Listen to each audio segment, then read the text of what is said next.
and welcome back to the Earthbound Survival Guide, the podcast for all disciplines, paths, players, and game masters, and the questers that are Josh and Dan. I am Dan. With me is Josh.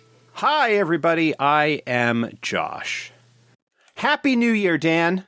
Happy New Year, Josh. Glad we made it to 2022. Let's see if this one's better than the last two. This is our first... I'm not going to say anything about that only because, you know, we left 2020... Well, next year's got to be better. And not so much. Not so much. It had its ups and downs. Have you seen the meme online that is leaving 2020 and it's John Travolta and Olivia Newton-John from Grease in the car? Yes. Yes, I've seen this. No, it was like entering 2020, it's them. Entering 2021, it's John Travolta and from Pulp Fiction with Uma Thurman. Uma Thurman. Both looking like hell. I've seen that.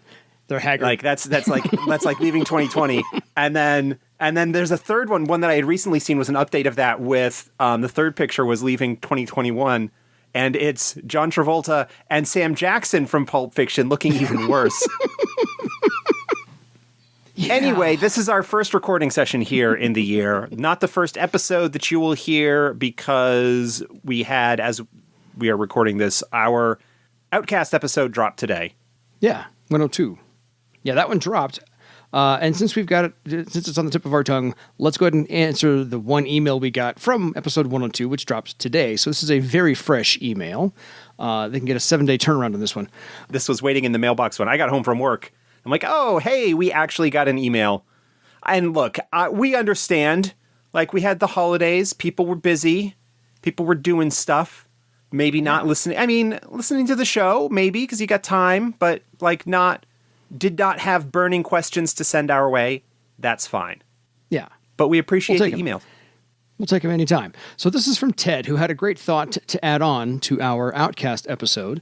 Hello, Dan and Josh. Reaching back a ways for a pop culture reference for the Outcast path, I remembered an old TV Western called Branded, starring Chuck Connors.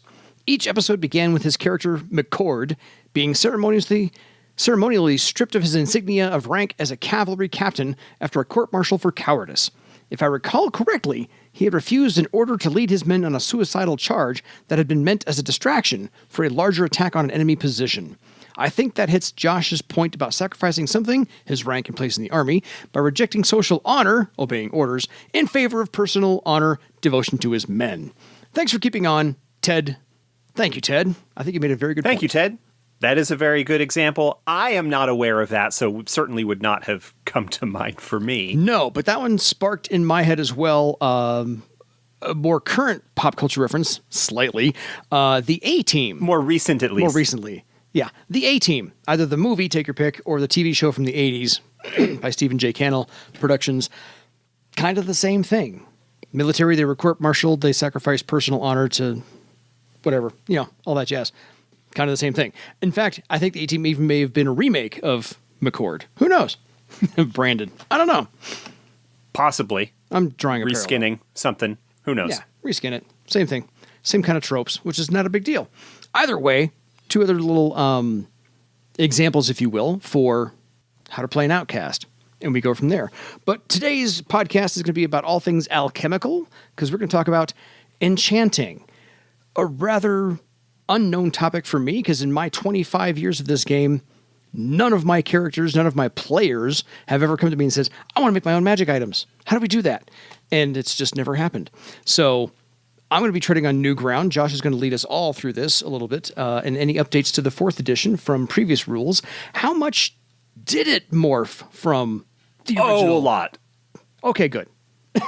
The 4th edition enchanting rules are completely from the ground up different than what was created or what was in 1st edition, which was more or less the same, kind of carried over into 2nd if they included it anywhere, and 3rd edition / classic.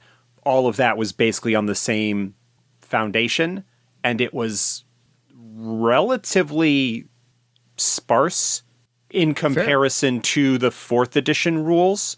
Incidentally, I want to say this up front before we get into more depth on this. The 4th edition rules of enchanting are optional. You do not need to go into them in the extent that is fleshed out within the rules. Those are there for people who really do want to get into, I don't want to say get into the weeds, but who really want to get in depth into the process of creating magic items of various sorts. It's difficult in some ways to make rules for something like this. Not because it's hard, because I think the enchanting rules as they stand in 4th edition are pretty solid, but because it is something that only a small portion of the fan base or user base is going to get any use out of. Fair. And the game is not ultimately a game about crafting, weaponsmith aside. But even, with the weaponsmith, it is a game about heroic adepts going on adventures, troubleshooting problems, delving into cares, slaying horrors, fighting bad guys, all that Building sort a of legend. thing. Storytelling. Building a legend. And a full-time enchanter, craftsman, alchemist, while it is a valid fantasy archetype in some ways, it is also a very, very common supporting cast or background player in those kinds of stories. So, that's another reason why you're not likely to see an alchemist discipline or path, to tie it back to those discussions over the past few weeks of episodes. Because really, if you are a professional alchemist, really what you're going to be doing is running a shop. And Earth Dawn is not a mercantile simulator.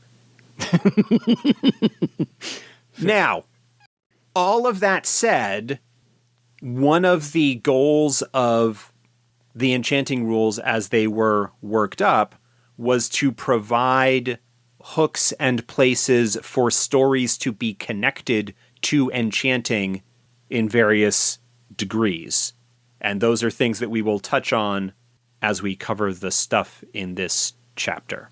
So this is, for the first time, going to get into the nuts and bolts, to Josh's point, is we're going to drill down a little bit because we can. And by the way, just so everybody knows, I had this section planned before Dragons and the Paths, because I'm like, we got to cover enchanting one of these days. This just happened to be the nice spot to do it, right? Between those two little sidebars, or those planned episodes, and the next set of planned episodes, this was just kind of is nicely wedged in the middle. And I had originally thought that we were going to announce when we were going to do this a couple of weeks ahead of time so that people would have the opportunity to send in questions if they had any. But that's not going on. But if there are questions that you have about anything that we cover in this or anything that we don't cover in this related to enchanting, the process thereof, and such, then feel free to send those emails in, and you can send those to edsgpodcast@gmail.com. We had not mentioned the email address yet, so we'll do that now. Not yet. Yeah. 10 minutes in, we'll get to it. Let's break down enchanting into kind of this larger tree here. The trunk of the tree is you can enchant magical items by one of two methods in the 4th edition rules, either alchemically or by using a talent knack. So, right. And we'll break that down even further here in just a minute or so. Alchemically speaking means you actually do get to use the alchemy skill. So anybody who's got the alchemy skill can make one of 3 of the 6 categories. So they're broken out into halves. So the alchemy skill and alchemical items you can make with that are blood charms, common magic items, and what they call consumables, which are your potions and so forth.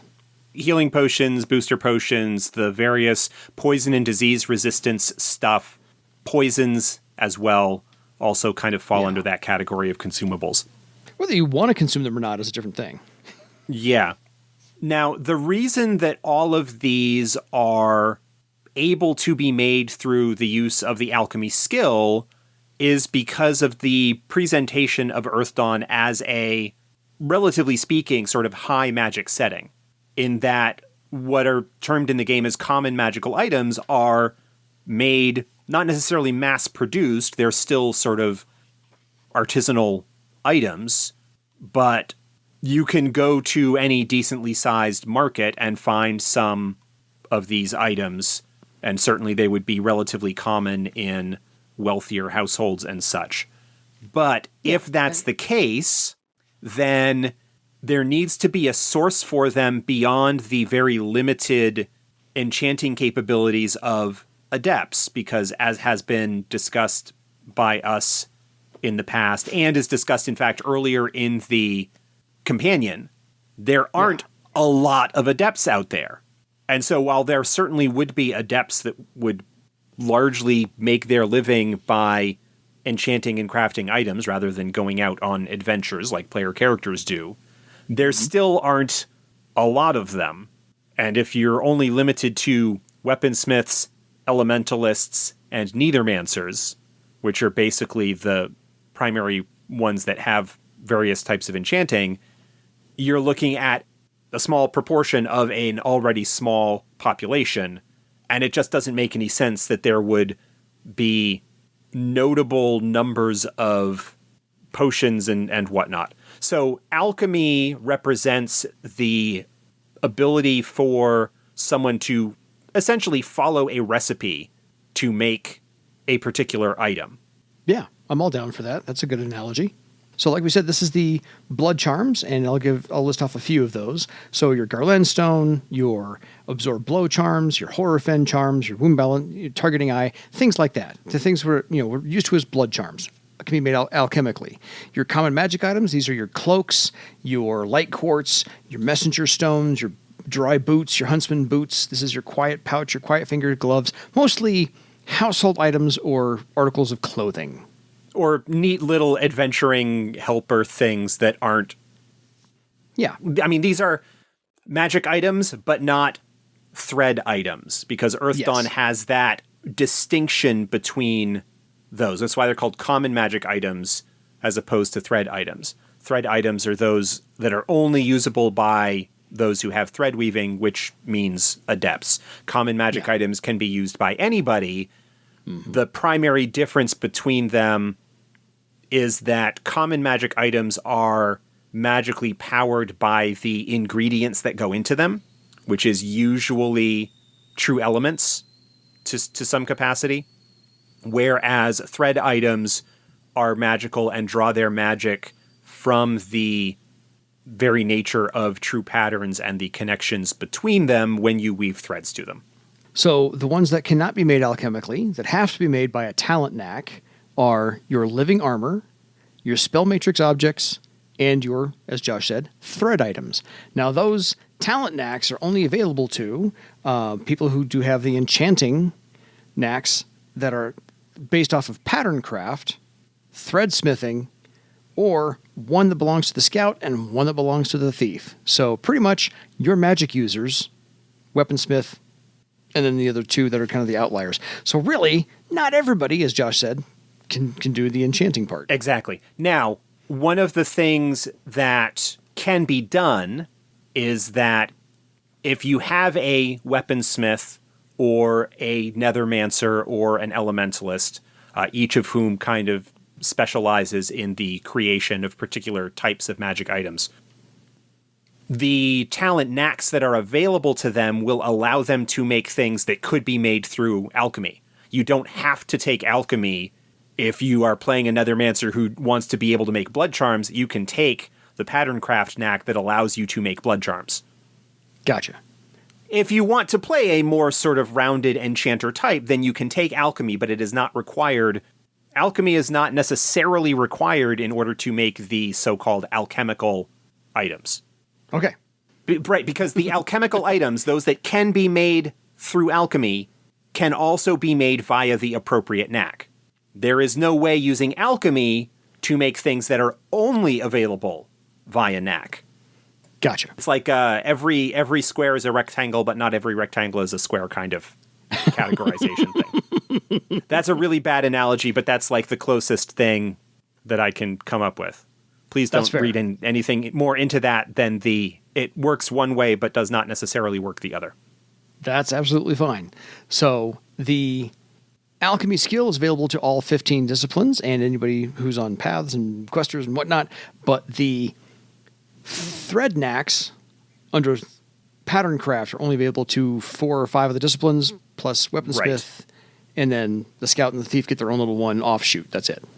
They're pattern craft knacks mainly because most of the enchanting is done via magicians who have access to pattern craft as a discipline talent, so they all get access to it. The weaponsmith does not get access to pattern craft, but obviously needs to be able to enchant. So they get those knacks, access to the same knacks basically, but through their thread weaving talent. And the scout and thief also get access to it via thread weaving because likewise they don't get access to pattern craft. Pattern craft, remember, in 4th edition, it was a sort of expansion of the old read-write magic talent, covering not just the ability to learn and to scribe spells, but also kind of a broad understanding of patterns and magical theory and stuff like that. Fair. So that's the giant overview of the categorizations of enchanting. So this is where things start to get a little bit more complicated as far as the nuts and bolts are concerned. There's 3 steps to enchanting, but of course each of those has their own little sub-step. Step 1, obtain your enchanting pattern. This is where Josh said, find your recipe and remake it like baking a cake. I'm going to use a bad analogy as well. Step 2, gather your stuff, all the materials that you actually need to do this. And then step 3, actually perform the enchantment. All of this sounds really simple, but here's where everything gets more complicated. So we're going to delve into step 1 real quick. So just pause here, write all those down. It's 3 easy steps with lots of sub-steps. As Carl Sagan once put it, to bake an apple pie, you must first invent the universe. Yeah, we're going to do that here. Grow your own tree, harvest the apples. No, just one of those things. So obtaining the enchanting pattern. Step 1. This is not a true pattern. This cannot be seen with astral sight, by the way. It's right out of the rule book there. So you can either get a tried and true pattern, or you can create your own. If you know what you're doing, you can improvise like a professional chef and change the cake that you're going to make on the fly. So you can do the tried and true. You get it from somebody else. They've already got it. Here's the recipe. Poof, go make your own magic item. Have a nice day. You pay silver, you pay legend, whatever. Go. And it is assumed the vast majority of the blood charms, consumables, and common magic items have enchanting patterns, have recipes that are relatively easily obtainable. Yeah. In fact, when a character learns alchemy, when they learn the skill, they get 1 or 2 enchanting patterns for free. By learning alchemy, they kind of learn a couple of patterns right off the bat. Every item, and there are tables in the companion that provide all of this information, but every item that is in the equipment lists in the player's guide is given a couple of values. There is a rank that represents the minimum rank that you need to have in alchemy or in the associated talent if you're using it via Knack. So your rank in pattern craft or thread weaving or whatever based on that. And so the easiest or most basic recipes have a low rank, and a lot of people can make them. The much more complex and more powerful items have a higher rank and therefore can only be crafted by people who have a certain amount of skill. This is a reflection in some ways of the idea of the scarcity of these items and why it is easier to find booster potions and why they are cheaper than it is a healing potion. The healing potion is more powerful. The booster potion is something that basically everybody who learns alchemy learns how to make pretty early. Yeah. The other thing I want to mention is that there is not just one enchanting pattern. There's not just one recipe for each item. There could be 50 different recipes for booster potions out there with each particular enchanter. Bit of flavor. With kind of basic variations based on what's available in terms of local ingredients or their own particular style or whatever. Yeah. And so unlike in, say, if anybody is familiar with the old like NetHack computer game, where while it's sort of randomly generated, if you find a pink potion that smells of lilac, once you know what it does, any time, like all potions of that type have that same category, like have that same description. Yeah. That's not necessarily the case for enchanting. You can provide a little bit of variety and color to the world by having different stuff. The booster potions that were created by the alchemist in this particular town all have this particular quality because of what they use. And it's possible, if you like getting into that sort of thing, that you can use that not just as a world building aspect, but also a way to provide clues. Like if you come across a dead messenger and you are going through his stuff and you find that he's got, like, there's no identification or anything like that, but you might be able to figure out that because of the booster potion that he has, which has this kind of distinct woody kind of, scent to it or whatever, that it must come from this particular area. And you could use that as a clue or a link further down the line. Again, this is all completely optional. Yeah. But it's just an interesting way that you can flesh out the world and maybe provide connections to things or whatever. Completely separate in a way from the enchanting process itself. But this is something that will make a little bit more sense when we start getting into the specifics of step 2, where you're gathering your materials. Yeah, which we'll get to in a minute or so. So you've got your enchanting pattern, tried and true, or your own, whatever. You're going to riff on the recipe for the cake. The difficulty number is the same as on the spell learning table, Player's Guide, page 251. We'll just save you guys some time looking it up. And you learn it like a spell, except there's no legend cost. So...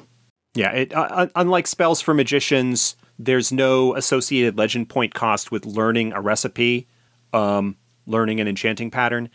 I forget, at some point we were trying to come up with something better than enchanting pattern as a name because of the potential confusion with pattern being used in so many other aspects of things. Yeah. And we did not come up with anything. But yeah, you get the pattern and you need to learn the pattern similar that you do a spell. So you would make a test using the appropriate ability, alchemy or whatever, to see if you successfully understand what it is that the recipe is asking you to do. I'm going to use recipe for most of the rest of this just because it's a little bit easier. Yeah. And so you make that test, and if successful, then you know it, and you can at that point make the item without, assuming you can get the materials and devote the time. Yeah, because you only have to learn the pattern once. The recipe once, and then you can just I can't say assembly line them, but you can at least, do them more often than just the one time, one shot. Very similar in some ways to learning a spell. Once you have successfully made the test to learn the spell, then you know the spell, you don't need to test it again. And this is, it's a common pattern. It's for stuff that already exists. You're not necessarily reinventing anything. And the thread items actually go in the novice and the journeyman tiers, so they're... yeah, we'll cover those a little bit more detail when we get to that aspect of things, because that's where you start getting into the nitty-gritty and finer details of what's going on. Yeah. Right now we're talking like really broad strokes, like whether it's a potion or whether it is a thread item. The basic idea is you need to either find a recipe somewhere, whether you discover it in the journals of a enchanter that was in a abandoned care. Yeah. Whether you pay an enchanter for them to give you their recipe for making poultices, or whether you are skilled enough to come up with the recipe on your own. Mm-hmm. You need to obtain the recipe in some manner and understand it in order to learn how to make it. Yeah. And if you were to buy it in a city, only like major cities might have somebody with enough skill, knowledge, and whatnot. And it's going to be your rank times like 500 in silver, adjusted per game master. Knock yourself out. So it's going to cost you a little bit there. And, this is for anything. Just acquiring the pattern is for anything. And the higher the rank of the thing you're trying to make, if it's an existing recipe, the more difficult it is likely to be to obtain it, because consequently fewer people know it, and because it is more valuable, trade secrets, people are a lot less likely to be willing to share them. Yeah. There are, in fact, a couple of items that's mentioned that are called out that are really only made by particular groups, like the Garland Stone, for example. Mm-hmm. The Questors of Garland know how to make them. They ain't sharing. They are not sharing that secret. No. And this is, I think, a fantastic idea for a story hook or a little sidebar adventure is, okay, one person in the group wants to go make this stuff. Great. Sidebar adventure. Go find the pattern. Go find the person to talk to, or make it a difficult thing to come across. And just getting the pattern is one thing. Getting the materials to be a whole nother sidebar as well. So I think this is a good place to lay in more story about the world you're building. Yeah. So generally speaking, my feeling is unless you are dealing with a particularly potent or rare item, I don't think that getting the recipe should be particularly difficult, particularly if it's a lower rank item. Mm-hmm. Really, the place where adventures are made is in the gathering of the materials. And there are kind of two levels of gathering that are described in the chapter. One is a little bit more, for lack of a better term, industrial scale. Yeah. And not really one that is intended for player characters to pursue, but is there to give a sense of what might actually be happening in the world, particularly when it comes to mining true elements, which is one of the more notable aspects and something that has been kind of a feature of the setting in many ways. And that's just getting a sense of what are these operations like? How much can they typically get out of a location? And so that could be something that would hook into an adventure in some way that the group might be involved with. It is not intended to be, hey, again, this is not a mercantile or business simulator. The idea is not for, generally speaking, for a group of player characters to discover a load of true earth and set up a mining operation and basically become supervisors and boss men. Factory workers to pump this stuff out. Again, if people want to do that, I don't think there's necessarily anything wrong with it. It's just not the framework for long-term exciting storytelling. Agreed. I mean, you can provide obstacles and difficulties and stuff that go on with regards to an elemental earth mining operation, and like the various risks and so forth that are described in various mining operations can provide hooks and reasons for adventures to be taking place and things like that. But more that the player characters would be sent to either deal with an issue that has come up at one of these operations or whatever.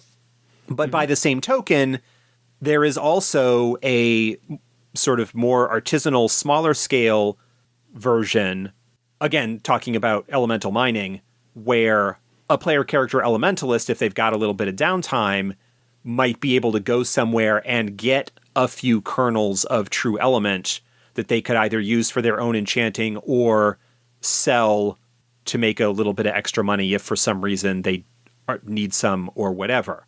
So that there is still the opportunity for a player character to be involved in that if they want to, but again, like the difference of scale between what an individual character might be doing versus an entire, pseudo-industrial operation that is doing it to make an individual scads and scads of money because that is their job, whereas an adept, their job is, trekking into the wilderness and fighting baddies and stuff. Totally. Again, so on to world building versus, difference between player characters and what our expectations of what they would typically be doing are, as opposed to what the vast majority of sane folk would be doing in terms of, having a job and making a living. Yes. So further with step 2, in case you want to mark this podcast in any way, shape, or form. Yes, this is your gathering of materials. So if you're going to enchant something, you have to have something to enchant. So this is where you'd have to have the sword or the axe or the helm or the gloves or the cloak, whatever you're going to enchant. You have to have the physical actual object. That's step one. Plus any true elements or bound spirits and blah, blah, blah. That's a little bit down the line as well. Those are your in alchemical materials. Pretty much in the tables, they've been reduced to like a silver cost only just to go, let's, save you some time later on. Your Eye of Newt and your Espagra wing. Right, because the idea is that recipes for items can vary. You can have different recipes that ultimately produce the same item, rather than, in a sense, publishing a recipe book that says, in order to make Espagra dry boots, you need to get this specific item. Basically, we set a silver piece value for rare components. And these are the things that you would get from an Espagra or all of the various myriad magical and semi-magical creatures that you would encounter out in the wilderness, and that have entries saying the loot that lightning is worth legend eyes. Points, lightning lizard eyes, like the things that say, hey, you can harvest this and it's worth X. Yeah. An elementalist is making a thing, they need some items, so they hire your group to go out, and you're really sort of basic, go out and kill me 15 lightning lizards or whatever, or collect 14 Shadowmant stingers, blah, blah, Shadowmant blah. stingers, because basically they need to get X amount of silver worth of stuff. Mm-hmm. So there's kind of a twofold thing here. One, the stuff that gets collected by adventurers that is worth legend points that they might have as trophies or indications of their prowess and the things that they faced.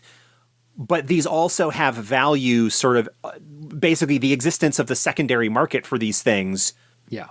The reason that they are worth silver as well as legend points potentially is that you go and you sell them to people who have interest in using them to make stuff. Yeah. That's kind of where that fits in. And so you've got a couple of basic categories. You've got expensive or rare components, and these are things like high quality materials. Like if you're going to make enchanted gloves, you maybe want a really nice pair of gloves as opposed, that cost more than your standard off the rack, whatever. Or rare components like things that you would get from creatures or whatever. Other items that you might need to harvest, that you might need to gather, living crystal in various amounts. Orichalcum, very, very popular as an enchanting material because it takes enchantment really, really well. Yes. True elements of various sorts.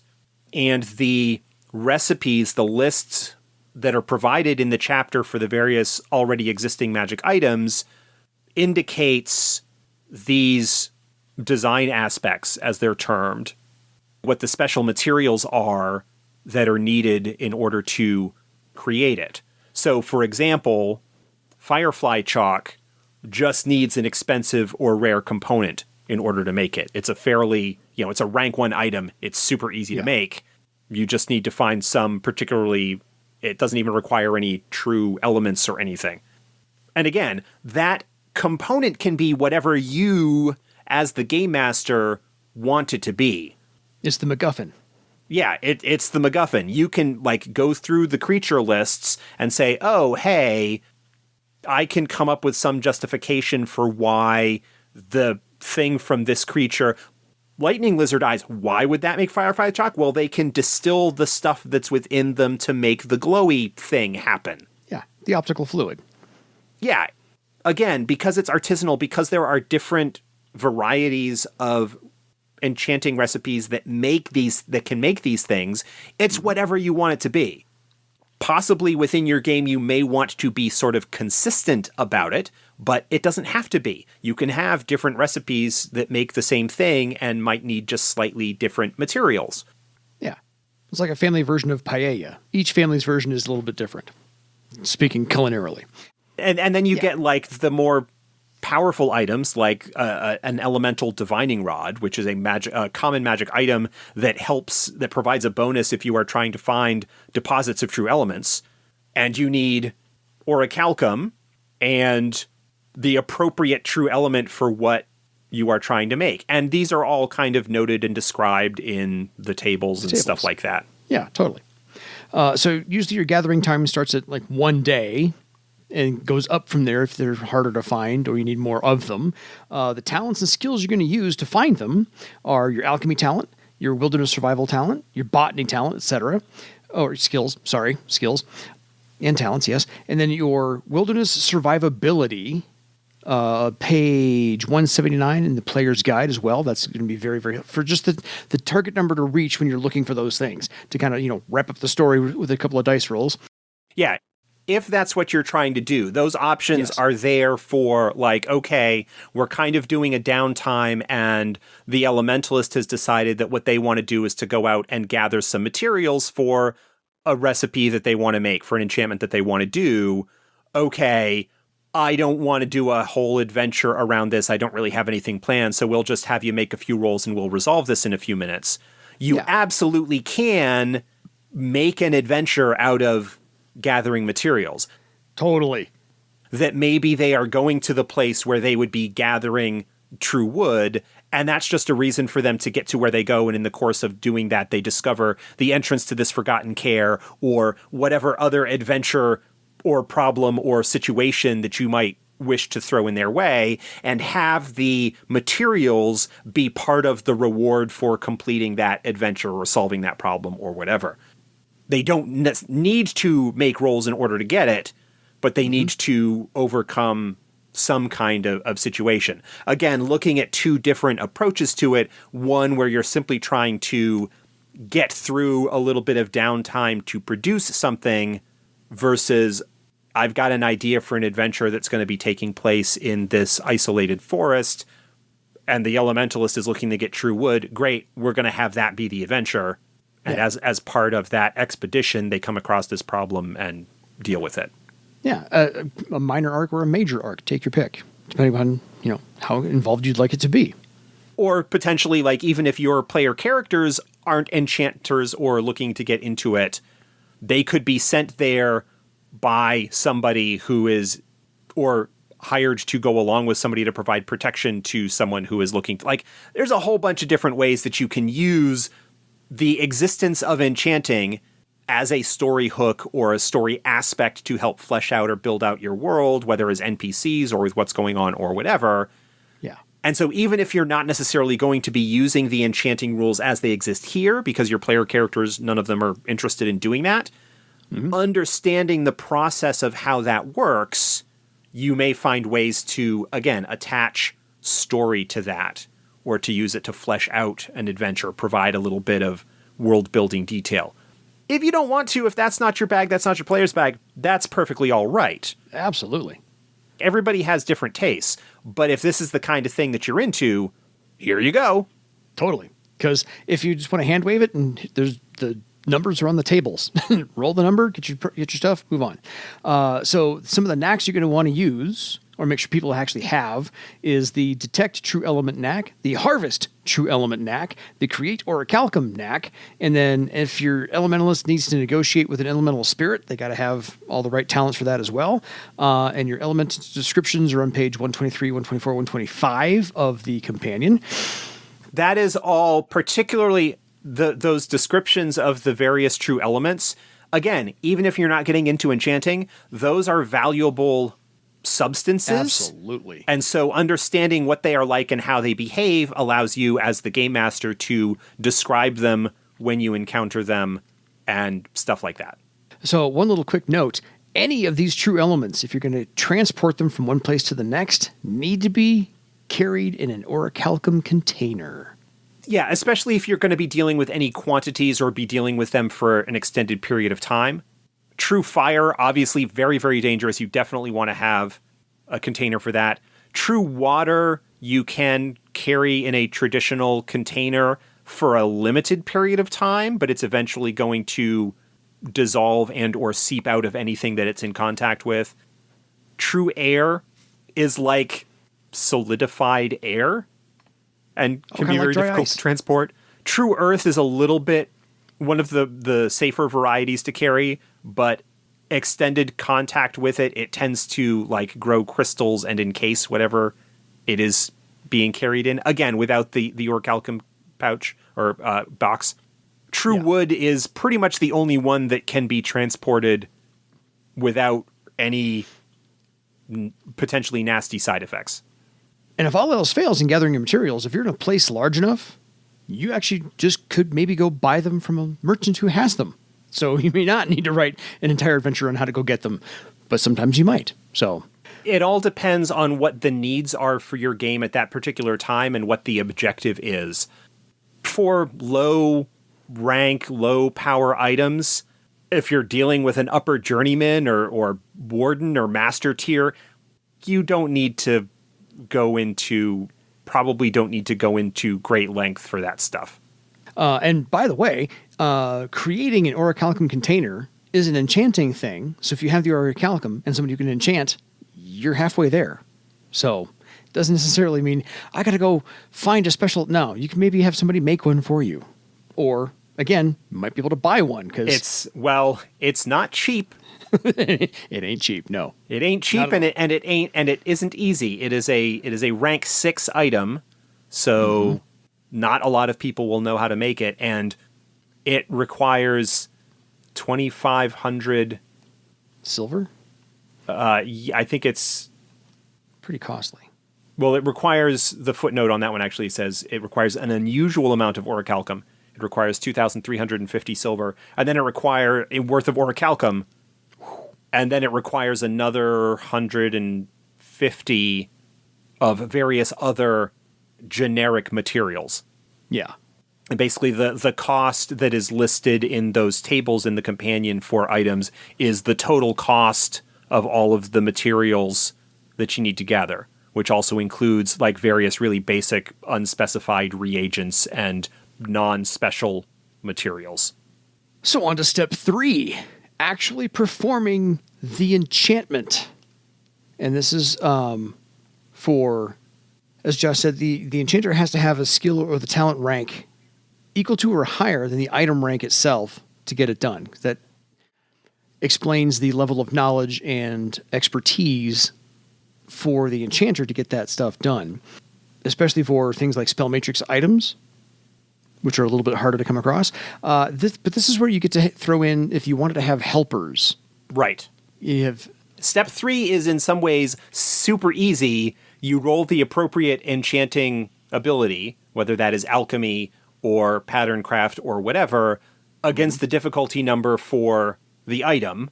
And if you succeed, then you succeed. And if you roll really well, you, depending on what it is that you're trying to make, you either get additional doses of it, like if you're making consumables, or you reduce the amount of time that it takes for you to produce it. But there is like half of the thing on the enchanting process are the rules on working as a group. So if you have assistants or whatever, how much of a bonus they might contribute to the final test that you make. And then the rest of it is, hey, here are all the basic stats for the various items that are in the books, and the difficulty numbers, and how much it costs in materials and special materials, and so on and so forth. Because just to run on a quick couple of things, this is the craft blood charm knack area. For blood charms, they take 4 days. That's an alchemical process. Common magic items start at 4 days as well. It's an alchemical process. Consumables take about a day. Also an alchemical process. But living armor and shields is under the craft armor rules. And that's a whole... Yeah, that's a whole other thing. Those are under the appropriate skills listed in the player's guide. That basically the process for making them is the same as for making other types of armors. You just need special materials in order to do it. Rather than making a single enchanting test, you are making craft armor tests, which for weaponsmiths is a half magic ability. So you don't need to have the craft armor skill in order to do it. You just need to have picked up the knack, and then you make the appropriate tests to basically determine like how well you roll on those tests ultimately determines how quickly it takes to craft the armor in question. And then you've got the spell matrix objects, which has to be under the craft true pattern knack, and that starts at 7 days. And then the thread items is also the same knack, by the way, and that takes up to 10 days, but then you can also incorporate the glyph knack. So crafting thread items is its whole thing. We could probably like do an entire episode just talking about that aspect of things, because there's a couple of different ways to approach it. Each category sort of has its own base time. Consumables are a base day, and for each success that you score on the enchanting test, you create 1 dose of it, right? So if you're making a booster potion, which has a base difficulty of 7, if you roll a 7 or better, you make 1. If you roll a 12, there's your second success, you make 2. If you have a 17, there's 3. And it doesn't cost anything extra. You're just so good that you get extra stuff out of the process. So you have a really, again, in some ways, it's a lot more cost effective for a skilled enchanter to spend a day brewing up half a dozen booster potions, because it only costs them 25 silver in materials. Yeah. As opposed to a healing potion, which is a difficulty 12, so it's more difficult. They're less likely to make as many, and it costs them 150 in materials. Yeah. That's why there are booster potions all over the place, and probably shouldn't be so many healing potions. In some ways, I'm not a huge super fan of this because I'm not super simulationisty in that sense, but the rarity and those rules that are listed for items in the equipment chapter of the player's guide should be a guideline as to how difficult it is to actually find these things. And so the difficulty numbers and so forth here are kind of tied conceptually to those availability ratings. So that's pretty much the whole thing. Those are all 3 steps right there, and kind of the time frames to look forward to. Right. The thing that's different when you start talking about thread items is that each thread item tier, so you've got novice, journeyman, warden, and master tier items, the same way that you do with thread items when you find them, is that the higher the tier of the item, the higher the base difficulty to make it, and the longer it takes. The base time is actually 10 days per tier. So if you're looking to enchant, to create a journeyman item, which would have 8 ranks as opposed to 4, right, in its sort of initial conceptualization, you're looking at a base 20 days of enchanting instead of only 10. It's just a longer process, and it's a lot more involved, really a lot more involved than I kind of want to get into here. Yeah, fair. That's the basic process. Everything else beyond that is providing detail for people who really kind of want to get into that minigame. There's several pages of the chapter that is devoted into the, okay, so you want to come up with your own stuff. And this is particularly in relation to like thread items and whatnot. And it goes into a lot more detail about the various design aspects that can be or must be a part of the item. This includes the things like special ingredients and orichalcum and true elements, but also some various other things that are involved there, and what they do, what these various aspects do in terms of, there's a trade-off here that happens. The more special stuff you add, the more design aspects that you include in your custom enchanting design, okay? The more true elements that you use, orichalcum, bound spirits, like whatever various crazy stuff you might come up with, the more of those that you include, the lower the enchanting difficulty is. That is, the lower the difficulty number to make that test at the very end of the process to see if you successfully make the item. The drawback of that is that the more of those that you include when you are doing a custom item, the higher the difficulty number is for you to actually learn the recipe and to create the recipe in the first place. So you can spend a lot of time making a very complex recipe that is, in one sense, very easy to make, aside from the possibility of, like, aside from the difficulty of getting all of that stuff together and the difficulty of making a recipe, making a formula that works with all of these various magical pieces stuck into it. Yeah.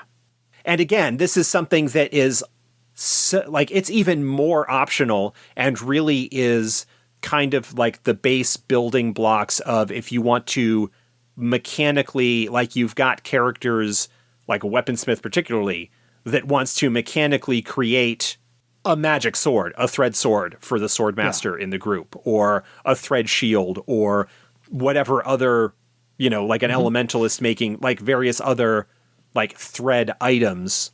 And all of these are unique patterns that are custom designed to have a particular result. And this is, for me personally, not a huge draw in terms of the number crunching mechanistic aspect of it. I like it in terms of a philosophy. I like it in terms of looking at this is kind of what is going on when someone is trying to design a new magic item. Mm-hmm. Whether that's a thread item, whether that's a new common magic item, whether that's a new version of a booster potion. Whatever. A new version of a booster potion. Like there's an example in there of we want to do a booster potion that does a little bit more bonus. Well, it's going to be more difficult to make, and here's where it might end up. And there's a lot of, hey, your imagination is unlimited. There is no way for us to come up with rules for everything that's going to be there. It's more or less like, hey, here are a whole bunch of numbers for what's already existent. Take a look at what you want to make, see where it likely fits in there, and kind of base the numbers off of that. And it's half art, half science. Mm-hmm. I like the idea of the process of the design and what you need to come up with and the various aspects that you would need to. And if you have somebody that is looking to make a custom thread item for their group because they're playing an elementalist or a weaponsmith, which tend to be played by players who may be more crafty in temperament. This stuff exists there, but what I think you should do as a game master is, rather than just simplifying it down to a handful of roles, is to use that as a motivation for travel and adventure and stuff like that. Experience. And experience, and to offer these as rewards for doing stuff. How you might have a thread item or the key knowledge of a thread item be the reward that comes about as a result of an adventure. You can also have materials for enchanting or information that you were looking for that allows you to finally complete this pattern that you've been working on, this design for a new item. Or maybe that you have to go and consult with this sage who is really well known for working with X, Y, or Z, and they have a problem that they want you to do. Just opportunities to kind of tie in what the player characters might be working on, either into an ongoing narrative or as a side adventure for what the situation is. Yeah. That's more of my style. I find that the number crunchy simulationist aspect of things where, I want to make this thing, and so I just make a bunch of rolls and hey, it happens, is kind of And just have it be like, if you've got a group that wants to make their own thread items as opposed to finding them and researching them and doing the key knowledges that way, which is perfectly valid, approach making the thread items in the enchanting process of that similar to the way that you would work learning the key knowledges of an older thread item into your adventure, and just use those as the motivations and the hooks and the rewards for continuing to do the things that adventurers do. Yeah, because the framework, either way, is set up to make the player characters work for it a little bit. Research it, not just dice rolls, hey, you got it, you're done, move on. No. They got to work for it and research it a little bit. So, just in case anyone's wondering, the design table for alchemical items is on page 140 of the companion. The poison design table, by the way, is page 143 of the companion, and the thread item design table is page 144 and 145. And the custom enchanting table starts kind of on page 145. So, yeah, right there, 4 pages. There's most of the tables you need to look for it. We've kind of covered enchanting for the first time. Yeah. We boil all that down to about an hour. Beyond this, without kind of getting into and we may revisit this in the future if we get questions, maybe do an episode or part of an episode where we maybe go into a little bit more depth when I've had a chance to actually review it in the design process of, okay, let's make up an item and let's go through what the process would be for designing this and what the various mechanical aspects would be. And that's not something that I can do off the top of my head. So it's something where I would either want somebody to propose, hey, this is something that I'm trying to make, and I'm like, I want to make this item, but I'm having a hard time understanding the process. Great. We can go through that and use that as an example and like even talk like hard numbers and whatnot as the example. But just here where we're at our, just about at our hour mark. Yeah. I think this covers things broadly and provides information and inspiration even for those who might not be inclined to the mega nerdiness, crunchiness of the enchanting and design process. Fair. I think this is a very good beginning overview to kind of whet the appetite and or get people started on, hey, now I want to go look at that a little further. So I'm sure people will have questions. By all means, send them all in. One last thing, actually, that just occurred to me. Yeah. The process that is described in the enchanting chapter of the companion with regards to thread items is not the only way necessarily that thread items can come to exist or gain power. There is a completely other method that is even more loosey-goosey in a way that we will have to cover another time. And maybe when we revisit enchanting, we can talk about that as an additional topic. But if anybody has any questions, specific, general, if you want us to go through an enchanting process for an item, you have a proposal for an item and you whatever, email us, edsgpodcast@gmail.com. I guarantee I will.